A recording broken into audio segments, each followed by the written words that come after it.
എല്ലാവർക്കും നമസ്കാരം. ഞാൻ ബ്രൈറ്റ്. കേരളം ഓൺലൈൻ സർവീസിലേക്ക് സ്വാഗതം. PM കിസാൻ ഗുണഭോക്താക്കൾ ഉൾപ്പെടെയുള്ള കർഷകർക്ക് അഗ്രിസ്റ്റാക്കിൽ മൊബൈൽ ഉപയോഗിച്ച് എങ്ങനെ രജിസ്റ്റർ ചെയ്യാം എന്നതിൻ്റെ സ്റ്റെപ്പ് ബൈ സ്റ്റെപ്പ് പ്രോസസ്സാണ് ഇന്നിവിടെ നോക്കുന്നത്. കമ്പ്യൂട്ടറും ലാപ്ടോപ്പും ഒക്കെ ഉപയോഗിച്ച് ഇതെങ്ങനെ രജിസ്റ്റർ ചെയ്യാമെന്നതിൻ്റെ വിശദമായ വീഡിയോ കഴിഞ്ഞ ദിവസം പോസ്റ്റ് ചെയ്തിരുന്നു. അതാണ് ഇവിടെ കാണിച്ചിരിക്കുന്നത്. ഇതിൻ്റെ ലിങ്ക് മുകളിലായി ബട്ടണിലും താഴെ ഡിസ്ക്രിപ്ഷനിലും എൻഡ് സ്ക്രീനിലുമായിട്ടൊക്കെ കൊടുത്തിരിക്കാം. PM കിസാനുമായി ബന്ധപ്പെട്ട വാർത്തകളും വിശകലനങ്ങളും ഓൺലൈൻ വീഡിയോകളും യഥാസമയം ലഭിക്കുന്നതിന് നിങ്ങളിതുവരെയും ചാനൽ സബ്സ്ക്രൈബ് ചെയ്തിട്ടില്ലെങ്കിൽ ദയവായി ഒന്ന് സബ്സ്ക്രൈബ് ചെയ്തേക്കുക. കൂടാതെ വീഡിയോ ഇഷ്ടപ്പെട്ടാൽ ലൈക്ക് ചെയ്യാനും മറക്കാതിരിക്കുക. PM കിസാൻ ഗുണഭോക്താക്കളെ പോലെ തന്നെ മറ്റ് കർഷകർക്കും ഇതിൽ രജിസ്റ്റർ ചെയ്യാവുന്നതാണ്. എല്ലാ കർഷകരുടെയും വിവരങ്ങൾ ശേഖരിച്ച് ഒരു ഡേറ്റാബേസ് സൃഷ്ടിക്കുകയാണ് ഇതുകൊണ്ട് ഉദ്ദേശിക്കുന്നത്. പിന്നീട് അപ്രൂവലായി കഴിഞ്ഞ ശേഷം ID-യും കാർഡുമൊക്കെ കർഷകർക്ക് ലഭിക്കുകയും ചെയ്യും. വെബ്സൈറ്റിൽ പ്രവേശിക്കുന്നതിന് മൊബൈലിൽ ഗൂഗിൾ എടുത്ത ശേഷം KLFR അഗ്രിസ്റ്റാക്ക് എന്ന് ടൈപ്പ് ചെയ്ത് സെർച്ച് ചെയ്താൽ ഇതുപോലെ വെബ്സൈറ്റിൽ പ്രവേശിക്കുവാനുള്ള ലിങ്ക് നമുക്ക് ലഭിക്കും.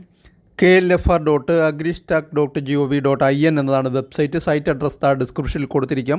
മോറിൽ പ്രസ് ചെയ്ത് ആ ഒരു ലിങ്കിൽ പ്രസ് ചെയ്ത് നിങ്ങൾക്ക് ഈ സൈറ്റിലേക്ക് വരാവുന്നതാണ്. സൈറ്റിൽ പ്രവേശിച്ചാൽ ഇങ്ങനെ ഒരു ഇൻ്റർഫേസാണ് നമുക്ക് ലഭിക്കുക. ഇവിടെ നമ്മൾ പ്രത്യേകം ശ്രദ്ധിക്കേണ്ടത് കേരള ഫാർമർ രജിസ്ട്രി എന്നിവിടെ എഴുതിയിരിക്കുന്നത് കാണാം. പലരും കഴിഞ്ഞ വീഡിയോയിലൊക്കെ UPയുടെയും മഹാരാഷ്ട്രയുടെയും ഒക്കെ വെബ്സൈറ്റിൽ പോയിട്ട് കേരള ലഭിക്കുന്നില്ല, ചെയ്യാൻ സാധിക്കുന്നില്ല എന്ന് പറയുകയുണ്ടായി. ഇവിടെ കറക്റ്റായിട്ട് നമ്മൾ കേരള ഫാർമർ രജിസ്ട്രി എന്ന് എഴുതിയിരിക്കുന്നത് ശ്രദ്ധിക്കുക. ആ ഒരു സൈറ്റിലാണ് കയറി ചെയ്യേണ്ടുന്നത്. അങ്ങനെ സൈറ്റിൽ പ്രവേശിച്ച ശേഷം താഴെയായിട്ട് നമുക്ക് ഒഫീഷ്യൽ എന്നും ഫാർമർ എന്നും രണ്ട് ലിങ്കുകൾ കാണാം. അതിൽ നമ്മൾ ഫാർമർ എനേബിൾ ചെയ്ത് കൊടുക്കണം. അതിനുശേഷം താഴോട്ട് വരണം. താഴോട്ട് വന്നു കഴിഞ്ഞാൽ ഇവിടെ നമുക്ക് ലോഗിൻ ID-യും പാസ്വേഡും ഒക്കെ ഉള്ളവർക്ക് OTP-യോ പാസ്വേഡോ ഒക്കെ കൊടുത്ത് ലോഗിൻ ചെയ്യാൻ സാധിക്കും. അതൊന്നും ഇല്ലാത്തവർക്ക് താഴെ ക്രിയേറ്റ് ന്യൂ യൂസർ അക്കൗണ്ട് എന്ന് കാണാം. അവിടെ പ്രസ് ചെയ്ത് മുന്നോട്ട് പോവുകയാണ് ചെയ്യേണ്ടുന്നത്. തുടർന്ന് നമുക്ക് ഇങ്ങനെയൊരു പേജ് ലഭിക്കും.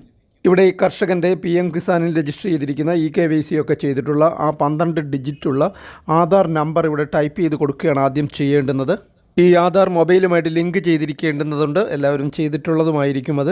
താഴത്തെ ടിക്ക് മാർക്ക് അവിടെ വന്നിട്ടുണ്ട് ഓട്ടോമാറ്റിക്കായിട്ട്. തുടർന്ന് താഴെ അവിടെ വെരിഫിക്കേഷൻ പെൻഡിങ് എന്നൊക്കെ എഴുതി കാണിക്കും. അത് ശ്രദ്ധിക്കേണ്ട ആവശ്യമില്ല. നമ്മൾ നേരെ താഴോട്ട് വരിക. താഴോട്ട് വന്നതിന് ശേഷം അവിടെ സബ്മിറ്റ് ബട്ടണുണ്ട്. സബ്മിറ്റിൽ പ്രസ് ചെയ്ത് കൊടുത്താൽ നമ്മളിപ്പോൾ കൊടുത്ത ആധാറിൽ ലിങ്ക് ചെയ്തിരിക്കുന്ന മൊബൈലിലേക്ക് OTP വരും. ആ OTP അവിടെ ടൈപ്പ് ചെയ്ത് കൊടുക്കുകയാണ് ചെയ്യേണ്ടുന്നത്. OTP വന്നില്ലെങ്കിൽ കുറച്ചൊന്ന് വെയിറ്റ് ചെയ്യണം. ഇവിടെ 30 സെക്കൻഡ്സ് എന്നൊക്കെ കാണിക്കുന്നുണ്ട്. പക്ഷേ അത് കുറച്ചൊന്ന് താമസിച്ചാലും പ്രശ്നമൊന്നുമില്ല. റീസെൻ്റ് OTP കൊടുക്കാതെ തന്നെ കുറച്ചൊന്ന് വെയിറ്റ് ചെയ്താൽ നമ്മൾ ലിങ്ക് ചെയ്തിരിക്കുന്ന മൊബൈലിലേക്ക് OTP വരുന്നതാണ്. അതിനുശേഷം ആ 6 OTP അവിടെ ടൈപ്പ് ചെയ്ത് കൊടുത്ത് വെരിഫൈ എന്നുള്ള ലിങ്കിൽ പ്രസ് ചെയ്ത് കൊടുക്കുകയാണ് ചെയ്യേണ്ടുന്നത്. തുടർന്ന് നമ്മൾ ഇങ്ങനെ ഒരു പേജിലേക്ക് എത്തിച്ചേരും. തുടർന്ന് വെരിഫൈഡ് OK എന്ന് കാണിക്കുന്നതാണ്. ആ ആപ്ലിക്കേഷൻ്റെ ഒരു ഘട്ടം ഇവിടെ കഴിഞ്ഞിരിക്കുകയാണ്. തുടർന്ന് നമ്മൾ ആധാറിൽ കൊടുത്തിട്ടുള്ള വിവരങ്ങളൊക്കെ ഇവിടേക്ക് ഓട്ടോമാറ്റിക്കായിട്ട് ഫെച്ച് ചെയ്ത് വരുന്നതാണ്. കർഷകൻ്റെ പേരും ഡേറ്റ് ഓഫ് ബർത്തും വയസ്സും ഒക്കെ ഇവിടെ കാണിക്കുന്നതാണ്. അവിടെ നിന്ന് നേരെ താഴോട്ട് വന്ന് ഈ അഗ്രിസ്റ്റാക്കിൽ നമുക്കൊരു മൊബൈൽ നമ്പർ ലിങ്ക് ചെയ്യേണ്ടതുകൊണ്ട് അത് ആധാറിൽ ലിങ്ക് ചെയ്ത മൊബൈൽ നമ്പർ തന്നെ ഇവിടെ കൊടുക്കാം. അതല്ല മറ്റൊരു നമ്പർ ഉണ്ടെങ്കിൽ അതും കൊടുക്കാവുന്നതാണ്. ഇതിലേക്കൊരു OTP വരേണ്ടതുണ്ട്. അങ്ങനെ ആ നമ്പർ അവിടെ ടൈപ്പ് ചെയ്ത് കൊടുത്തതിന് ശേഷം ബ്ലാങ്കായി കാണുന്ന ഭാഗത്ത് ഒന്ന് ടച്ച് ചെയ്ത് കൊടുത്താൽ മതി. കൈവച്ച് കൊടുത്താൽ മതി. അന്നേരം കൊടുത്താൽ മതി. ഇങ്ങനൊരു വിൻഡോ വരും. ആ ഒരു വിൻഡോയിൽ വിൻഡോ വരുന്നതിനോടൊപ്പം നമ്മൾ ആ കൊടുത്ത മൊബൈലിലേക്ക് ഒരു OTPയും വന്നിട്ടുണ്ടാകും. ആ OTP പിന്നീട് അവിടെ 6 OTP അവിടെ ടൈപ്പ് ചെയ്ത് കൊടുക്കുകയാണ് ചെയ്യേണ്ടത്. ഇവിടെയും 30 സെക്കൻഡ്സ് എന്നൊക്കെ കാണിക്കുമെങ്കിലും നമ്മൾ കുറച്ചൊന്ന് വെയിറ്റ് ചെയ്യണം. വെയിറ്റ് ചെയ്ത് OTP വരുന്നതിന് ശേഷം അവിടെ അത് ടൈപ്പ് ചെയ്ത് കൊടുക്കണം. ടൈപ്പ് ചെയ്ത് കൊടുത്തു കഴിഞ്ഞാൽ അതിന് താഴെയായിട്ട് വെരിഫൈ എന്നുള്ളൊരു ലിങ്ക് വരും. ആ വെരിഫൈയിൽ പ്രസ് ചെയ്ത് കൊടുക്കുകയാണ് ചെയ്യേണ്ടത്. തുടർന്ന് താഴെ നേരത്തെ കണ്ടതുപോലെ വെരിഫൈഡ് OK എന്ന് എഴുതി കാണിക്കുകയും ചെയ്യും. ഇതോടെ ഈ ഒരു പ്രോസസ്സും കഴിഞ്ഞു. 2 OTP കഴിഞ്ഞു. ഇനി ഓരോ OTPയും കൂടെ ആണുള്ളത്. നമ്മൾ നേരെ താഴോട്ട് വരണം. താഴോട്ട് വന്നു കഴിഞ്ഞാൽ അവിടെ പാസ്വേഡ് സെറ്റ് ചെയ്യാനുള്ള 2 കോളംസ് ഉണ്ട്. 2 പ്രാവശ്യം പാസ്വേഡ് ടൈപ്പ് ചെയ്ത് കൊടുക്കണം.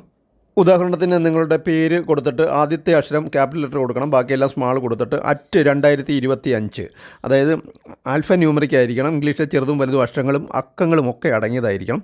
അങ്ങനെയുള്ളൊരു പാസ്വേഡ് കൊടുത്തതിന് ശേഷം 2 പ്രാവശ്യം അത് ആവർത്തിച്ച് താഴെ വീണ്ടും കൊടുക്കുകയും വേണം. അങ്ങനെ 2 പ്രാവശ്യം ടൈപ്പ് ചെയ്ത് കൊടുക്കണം. തുടർന്ന് കറക്റ്റ് ആണെങ്കിൽ അവിടെ ടിക്ക് മാർക്ക് വരികയും ഒക്കെ ചെയ്യും. അതിനുശേഷം ആ പേജിൻ്റെ തന്നെ ഏറ്റവും താഴോട്ട് വന്നു കഴിഞ്ഞാൽ അവിടെ ക്രിയേറ്റ് മൈ അക്കൗണ്ട് എന്ന് കാണാം. അവിടെ പ്രസ് ചെയ്ത് കൊടുക്കണം. തുടർന്ന് account has been created successfully എന്ന് എഴുതി കാണിക്കുന്നതാണ്.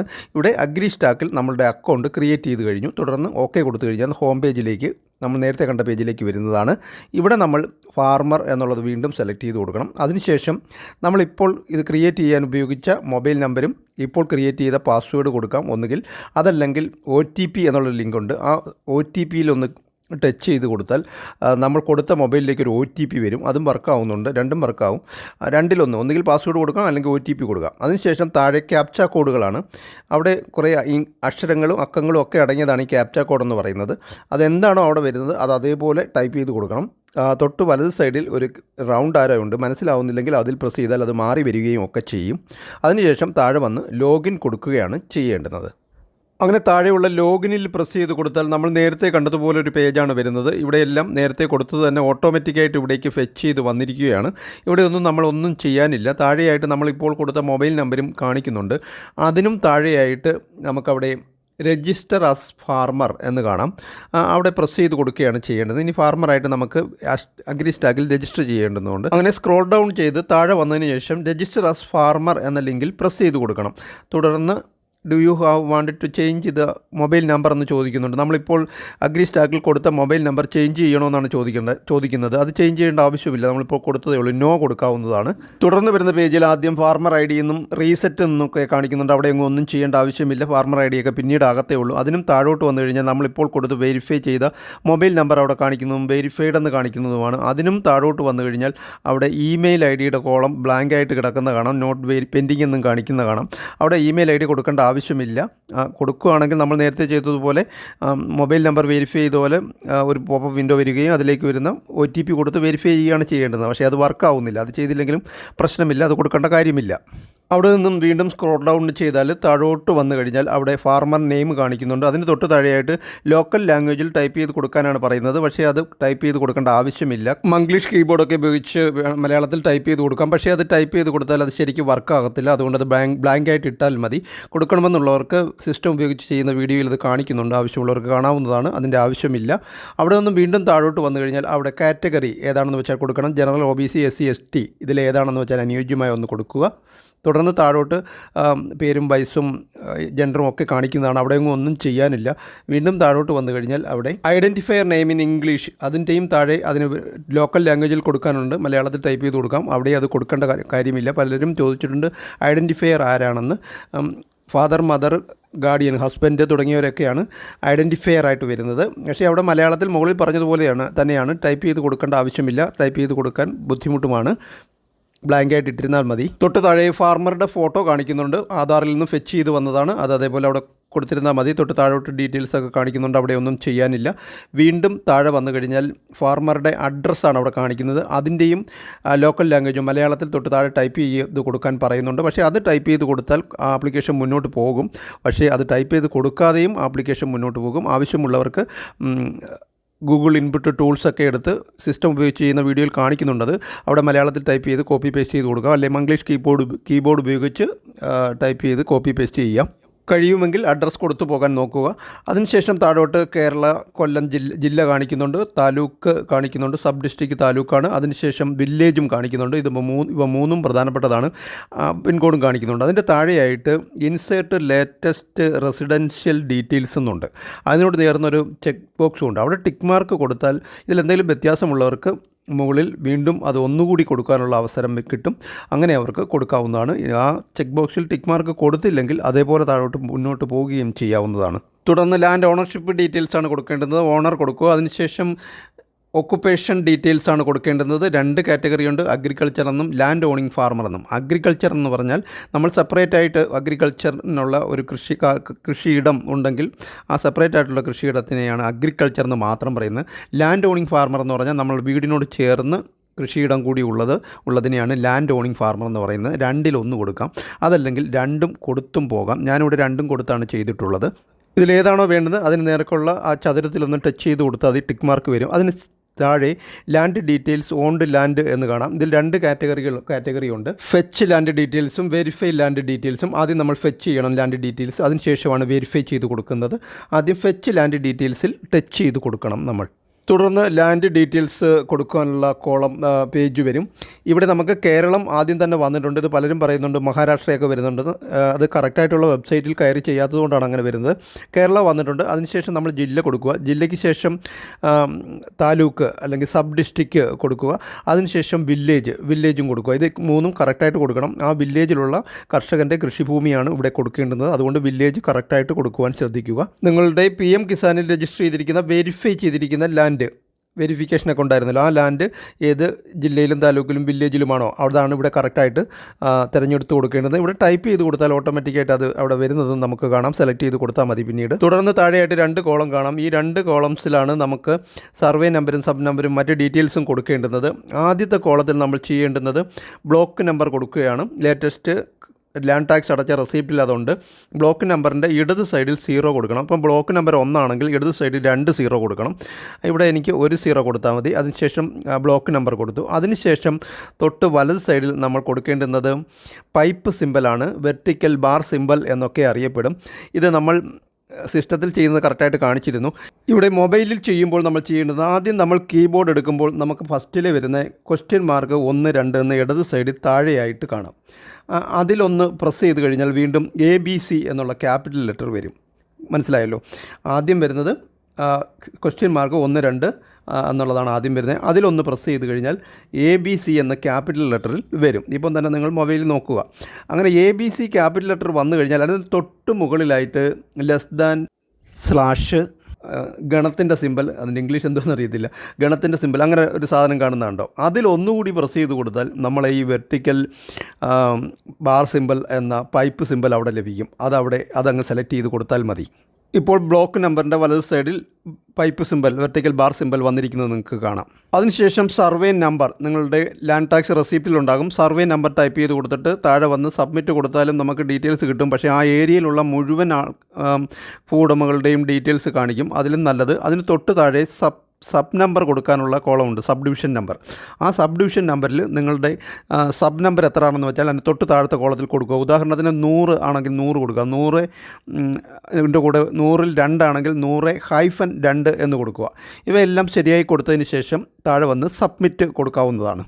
തുടർന്ന് താഴെ മറ്റൊരു കോളം കൂടി വരുന്നതാണ്. അവിടെ select owner and identifier name. ഇവിടെ ഐഡൻറ്റിഫയർ എന്ന് പറഞ്ഞാൽ ഈ ലാൻഡിൻ്റെ ഓണറെ തന്നെയാണ് ഉദ്ദേശിക്കുന്നത്. ഇവിടെ PM കിസാനിൽ രജിസ്റ്റർ ചെയ്തിരിക്കുന്ന, നമ്മൾ ലാൻഡൊക്കെ വെരിഫൈ ചെയ്തിരിക്കുന്ന, അല്ലെങ്കിൽ ആരുടെ പേരിലാണോ ആനുകൂല്യം കിട്ടിക്കൊണ്ടിരിക്കുന്ന ആ ആളിൻ്റെ പേരാണ് ഇവിടെ നിന്നും സെലക്ട് ചെയ്യേണ്ടത്. ഇപ്പം ജോയിൻ പ്രോപ്പർട്ടി ആണെന്നുണ്ടെങ്കിൽ, ഒന്നിലധികം ഓണേഴ്സ് ഉണ്ടെന്നുണ്ടെങ്കിൽ, ആരുടെ പേര് കൊടുത്താണോ ആനുകൂല്യം കൈപ്പറ്റിക്കൊണ്ടിരിക്കുന്നത്, ആരുടെ ആധാറാണോ ലിങ്ക് ചെയ്തിരിക്കുകയൊക്കെ ചെയ്തിരിക്കുന്നത്, ആ ആളിനെയാണ് വേണം ഇവിടെ നിന്നും തിരഞ്ഞെടുക്കുവാൻ.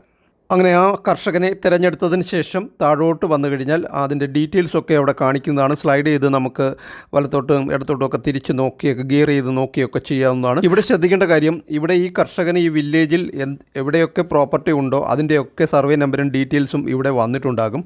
അതിൽ നിന്നും PM കിസാനിൽ നമ്മൾ രജിസ്റ്റർ ചെയ്തിരിക്കുന്ന, വെരിഫൈ ചെയ്തിരിക്കുന്ന ലാൻഡ് ഉറപ്പായിട്ടും നമ്മൾ ഇവിടെ ടിക്ക് മാർക്ക് കൊടുക്കുകയാണ് ചെയ്യേണ്ടത് ഇടത് സൈഡിൽ.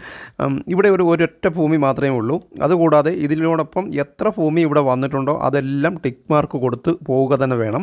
ഇത് PM കിസാന് വേണ്ടി മാത്രമുള്ളതല്ല, കർഷകരുടെ എല്ലാം ഭൂമി സംബന്ധമായ ഡീറ്റെയിൽസ് കളക്ട് ചെയ്ത് ഒരു രജിസ്ട്രി സൃഷ്ടിച്ച് ID ക്രിയേറ്റ് ചെയ്യുകയൊക്കെ ചെയ്യുകയാണ് ഇതുകൊണ്ട് ഉദ്ദേശിക്കുന്നത്. അതുകൊണ്ട് എത്ര ഭൂമി ഉണ്ടോ അതെല്ലാം സെലക്ട് ചെയ്ത് കൊടുക്കുക തന്നെ വേണം. കൂട്ടത്തിൽ PM കിസാനിൽ രജിസ്റ്റർ ചെയ്തിരിക്കുന്ന ഭൂമി കൃത്യമായിട്ടും സെലക്ട് ചെയ്ത് കൊടുക്കണം. എനിക്കിവിടെ ഈ കർഷകൻ്റെ പേരിൽ ഒരു ലാൻഡ് മാത്രമേ ഉള്ളൂ. അതുകൊണ്ട് അത് മാത്രം ഞാൻ ഇടത് സൈഡിൽ ടിക്ക് മാർക്ക് കൊടുത്ത് താഴെ വന്ന് സബ്മിറ്റ് കൊടുക്കുകയാണ് ചെയ്യുന്നത്. തുടർന്ന് തൊട്ടടുത്ത പേജിൽ അതിൻ്റെ ഡീറ്റെയിൽസ് വരുന്നത് നമുക്ക് കാണാം. ഇവിടെ ഇനി നമ്മൾ ചെയ്യേണ്ടത്, നമ്മൾ അവിടെ നിന്ന് സെലക്ട് ചെയ്ത് വന്ന ഭൂമി ഇവിടെ വന്നിട്ടുണ്ട്. അതിനുശേഷം വലത് സൈഡിൽ വെരിഫൈ ഓൾ ലാൻഡ്സ് എന്ന് കാണാം. ആ വെരിഫൈ ഓൾ ലാൻഡിൽ പ്രസ് ചെയ്താൽ നേരത്തെ നമ്മൾ ടിക്ക് മാർക്ക് കൊടുത്തതുപോലെ ഇവിടെ ഓട്ടോമാറ്റിക്കായിട്ട് ടിക്ക് മാർക്ക് വരികയാണ് ചെയ്യുന്നത്. അതിനുശേഷം താഴോട്ട് ആ ലാൻഡിൻ്റെ ഡീറ്റെയിൽസൊക്കെ കാണിക്കുന്നതാണ്. അവിടെ ഒന്നും ചെയ്യാനില്ല. തൊട്ട് താഴെ നമുക്ക് റേഷൻ കാർഡ് ഡീറ്റെയിൽസ് തിരഞ്ഞെടുത്തിട്ട് റേഷൻ കാർഡ് നമ്പർ വേണമെങ്കിൽ കൊടുക്കാം. കമ്പൽസറി ആയിട്ടുള്ള ഒന്നല്ല, കൊടുക്കണമെന്ന് നിർബന്ധമില്ല. അതിനുശേഷം താഴെ വന്ന് ഡിപ്പാർട്ട്മെൻറ്റ് അപ്രൂവലാണ് തിരഞ്ഞെടുക്കേണ്ടത്. ഇവിടെ റവന്യൂ ആണ് തിരഞ്ഞെടുക്കേണ്ടുന്നത്. റവന്യൂ ഡിപ്പാർട്ട്മെൻറ്റിലെ വെരിഫിക്കേഷൻ കഴിഞ്ഞിട്ട് അഗ്രികൾച്ചർ ഡിപ്പാർട്ട്മെൻറ്റിന് കൃഷിഭവന് അയച്ചു കൊടുത്ത് അവിടെ അവർ വെരിഫിക്കേഷൻ നടത്തിയാണ് ഇത് അപ്രൂവ് ചെയ്യുന്നത് എന്നാണ് അറിയാൻ സാധിച്ചത്.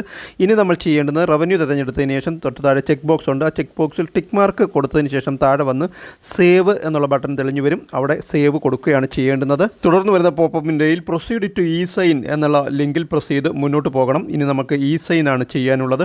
തുടർന്ന് വരുന്ന പ്രോട്ടീൻ്റെ വെബ്സൈറ്റ് വരുന്നതും അവിടെ മുകളിൽ ലാംഗ്വേജ് സെലക്ട് ചെയ്യണമെന്നില്ല. അവിടെ നമ്മൾ ലാംഗ്വേജ് കാണുന്നില്ല. തൊട്ട് താഴെ ഒരു ചെക്ക് ബോക്സ് ഉണ്ട്. ആ ചെക്ക് ബോക്സിൽ ടിക്ക് മാർക്ക് വരുത്തിയതിന് ശേഷം താഴോട്ട് വന്ന് ആധാർ നമ്പർ കൊടുക്കുകയാണ് ചെയ്യേണ്ടത്. കർഷകൻ്റെ PM കിസാൻ രജിസ്റ്റർ ചെയ്തിരിക്കുന്ന ഗുണഭോക്താവിൻ്റെ ആധാർ നമ്പറാണ് കൊടുക്കേണ്ടത്. ഇവിടെ ഇടയ്ക്ക് പറയാൻ വിട്ടുപോയൊരു കാര്യമുണ്ട്. കഴിഞ്ഞ വീഡിയോയിൽ എല്ലാവരും സംശയമായിട്ട് ചോദിക്കുന്നൊരു കാര്യമാണ്. ടൈപ്പ് ചെയ്യുമ്പോഴത്തേക്ക് അതുകൂടി പറയാം. അവിടെ നമ്മൾ നേരത്തെ കഴിഞ്ഞ പേജിൽ താഴെ വന്ന് സേവ് കൊടുക്കാൻ നേരത്ത് primary occupation need to be select എന്ന് എഴുതി കാണിക്കുകയും മുന്നോട്ട് പോകാതിരിക്കുകയും ചെയ്യുന്നൊരവസ്ഥ വരുന്നു എന്ന് എല്ലാവരും പറയുന്നുണ്ട്. അതിൻ്റെ കാരണം നമ്മൾ ആ ലാൻഡ് ഡീറ്റെയിൽസ് സെലക്ട് ചെയ്തതിൽ എന്തെങ്കിലും മിസ്റ്റേക്ക് വരുത്തി അത് കറക്റ്റ് ചെയ്യാൻ ശ്രമിച്ചതുകൊണ്ടാണ് അങ്ങനെ ഒരു റിസൾട്ട് വരുന്നത്. അതൊന്നുകിൽ വെയിറ്റ് ചെയ്ത് പിന്നീട് കൊടുക്കാൻ ശ്രമിക്കുക, അല്ലെങ്കിൽ ആ സേവ് കൊടുക്കുന്ന പ്രോസസ്സ്, സബ്മിറ്റ് കൊടുക്കുന്ന പ്രോസസ്സ് ആവർത്തിച്ചു കൊണ്ടേയിരിക്കുക. കുറേ സമയം കൊടുക്കുമ്പോൾ അത് ശരിയാകും എന്ന് പറഞ്ഞു കേൾക്കുന്നുണ്ട്. അതല്ലെങ്കിൽ കൃഷിഭവനിൽ പോയി നേരിട്ട് ചെയ്യുക. ഒരു കാര്യം മനസ്സിലാക്കിയിരിക്കുക, തെറ്റുകൂടാതെ ചെയ്യാൻ ശ്രമിക്കുക, അല്ലെങ്കിൽ ഇങ്ങനെയുള്ള മിസ്റ്റേക്കുകളൊക്കെ വരും. ഇവിടെ ഇപ്പോൾ OTP വന്നിട്ടുണ്ട്. ഞാൻ ആ OTP ടൈപ്പ് ചെയ്ത് കൊടുത്തതിന് ശേഷം വെരിഫൈ OTPയിൽ പ്രസ് ചെയ്ത് ഒന്ന് വെയിറ്റ് ചെയ്യുകയാണ്. തുടർന്ന് നമുക്ക് സക്സസ് എന്ന് കാണിക്കുന്നതും നമ്മളുടെ ഇ സൈൻ വെരിഫിക്കേഷൻ സക്സസ് ആയിട്ടുണ്ട്. വീണ്ടും താഴോട്ട് വന്നു കഴിഞ്ഞാൽ ഇ സൈൻ കംപ്ലീറ്റ് എന്നവിടെ എഴുതി കാണിക്കുന്നതും കാണാം. ഇ സൈൻ ഡോക്യുമെൻറ്റ്സ് താഴെ ഒന്ന് വേണമെങ്കിൽ നമുക്ക് ഡൗൺലോഡ് ചെയ്തെടുക്കാം. വീണ്ടും മുകളിലോട്ട് പോയി കഴിഞ്ഞാൽ നമുക്കിത് ഡൗൺലോഡ് ചെയ്യുവാനുള്ള ലിങ്ക് അവിടെയുണ്ട്. ആ ഒരു ലിങ്കിൽ പ്രസ് ചെയ്ത് നമുക്ക് ഇത് അവിടെ ഡൗൺലോഡ് എന്നുള്ള ഓപ്ഷനുണ്ട്. അവിടെ പ്രസ് ചെയ്ത് ഇതിൻ്റെ ഡൗൺലോഡ് ചെയ്യുമ്പോൾ ലഭിക്കുന്ന പ്രിൻ്റ് എടുക്കുവാനുള്ള പേപ്പർ ഇവിടെ നിന്നും കർഷകൻ്റെ ഫോട്ടോയോട് കൂടിയ ഫോം ലഭിക്കുന്നതുമാണ്. ഇത് സേവ് ചെയ്ത് സൂക്ഷിക്കാം, ഷെയർ ചെയ്യാം, പ്രിൻ്റ് എടുക്കുകയൊക്കെ ചെയ്യാം. ഈ ഒരു പേജ് നമുക്ക് പിന്നീട് ഉപയോഗിക്കണമെങ്കിൽ വീണ്ടും ലോഗിൻ ചെയ്യുകയാണ് ചെയ്യേണ്ടുന്നത്. വീണ്ടും നമ്മൾ മൊബൈൽ നമ്പറും ക്രിയേറ്റ് ചെയ്ത പാസ്വേഡും കൊടുത്ത് ലോഗിൻ ചെയ്ത് കഴിഞ്ഞാൽ വലത് സൈഡിൽ മുകളിലായി 3 വരകൾ കാണാം. അതിൽ പ്രസ് ചെയ്താൽ ഇങ്ങനെ ഒരു വിൻഡോ ലഭിക്കും. ഇവിടെ വ്യൂ മൈ ഇൻഫർമേഷൻ എന്നുള്ളതിൽ ക്ലിക്ക് ചെയ്ത് നമുക്ക് വീണ്ടും ഇതുപോലെ തന്നെ ഡൗൺലോഡ് ചെയ്തെടുക്കാം. അതുപോലെ ഇതിൻ്റെ സ്റ്റാറ്റസ് അറിയുവാനും ഒക്കെ ഇവിടെയുള്ള ലിങ്കുകൾ ഇവിടെയുണ്ട്. കൂടാതെ ഇതുപോലെ തന്നെ സിസ്റ്റത്തിൽ ഇതേ മൊബൈൽ നമ്പറും പാസ്വേഡും കൊടുത്ത് ലോഗിൻ ചെയ്ത് ഇതുപോലെ തന്നെ ഈ പേജ് എടുത്ത് നമുക്ക് ഇവിടുന്ന് ഡൗൺലോഡ് ചെയ്ത് പ്രിൻ്റ് എടുക്കുകയും സ്റ്റാറ്റസ് അറിയുകയും ഒക്കെ ചെയ്യുകയും ചെയ്യാവുന്നതാണ്. റവന്യൂ ഡിപ്പാർട്ട്മെൻറ്റിലെയും കൃഷിഭവനിലെയും ഒക്കെ വെരിഫിക്കേഷൻ കംപ്ലീറ്റ് ചെയ്തതിന് ശേഷം ഇത് അപ്രൂവലായി ID ലഭിക്കുവാൻ, ഇപ്പോൾ താൽക്കാലികമായൊരു ID ലഭിച്ചിട്ടുണ്ട്. അപ്രൂവലായി കിട്ടുവാൻ കുറേയധികം സമയമെടുക്കും എന്നാണ് അറിയാൻ സാധിച്ചിട്ടുള്ളത്. ഇ സൈൻ വെരിഫൈ ചെയ്ത ശേഷം എഡിറ്റ് ചെയ്യുവാനൊന്നും സാധിക്കത്തില്ല. അതുകൊണ്ട് കറക്റ്റായിട്ട് ചെയ്യുവാൻ ശ്രമിക്കുക. ഇതോടെ ഈ ഒരു വീഡിയോ ഇവിടെ പൂർണ്ണമാവുകയാണ്. Thank you for watching video.